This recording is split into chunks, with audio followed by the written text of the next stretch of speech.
U.S. and European arms intended for Syrian rebels are ending up in the hands of pro-government forces. Pictures have flooded the internet showing Shiite militias fighting alongside President Assad's troops using Western weaponry. And that's fueled concerns that Washington is unable to control where its weapons are ending up, as RT's Ganesh Chakhan reports.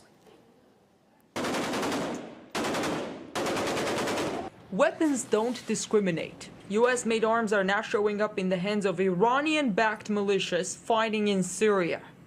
Analyst Philip Smythe points to photos with Hezbollah fighters toting U.S.-made M16s and M4s fitted with laser and holographic sights, as well as M203 grenade launchers. How do they end up in their hands? If there's a will, there's a way. And if you want to get, let's say, an M203 grenade launcher and an M4 carbine, you'll find a way to get it, so long as you have the right amount of money and the right amount of connections. It's not clear whether the weapons were captured, stolen, or bought on the black market. This weapon might be ended up in the hand of Hezbollah from the Lebanese military or Lebanese army, of course illegally. But I believe there is another source, could be the source of this weapon, Iraq.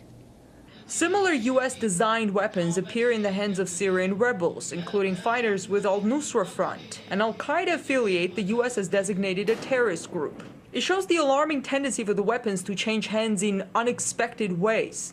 But despite this, the Obama administration has decided to directly arm the rebels in Syria, a move supported by Washington's hawks. We can give them the heavy weapons that they need to combat tanks. Who's them? I know them. I've met them. They're there. Unfortunately for Senator McCain, some of the rebels he met in Syria were kidnappers, and his office had to issue a statement saying the senator did not know that when he agreed to do a photo op with them. But not everyone in Washington thinks flooding Syria with more arms is the solution. A group of congressmen have introduced a legislation to block unauthorized U.S. military aid to Syrian rebels, arguing that the law prohibits any military assistance to Syrian opposition forces unless Congress issues a formal declaration of war. Since our national security interests in Syria are unclear, we risk giving money and military assistance to our enemies. There's great ironies to supporting the Syrian rebels. One will be supporting forces that are associated with al-Qaeda.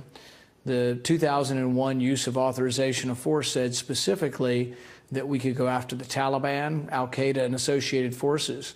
We will now be one of those associated forces because we will be allied with al-Qaeda against Assad. The voice of caution comes not only from the president's opposition in Congress, but also from former administration officials.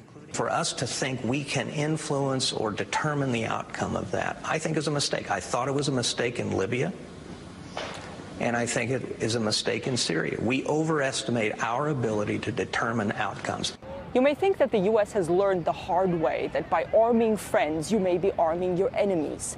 But it seems U.S. leaders yet again are ready to take that risk. In Washington, I'm Ganesh Chakhan.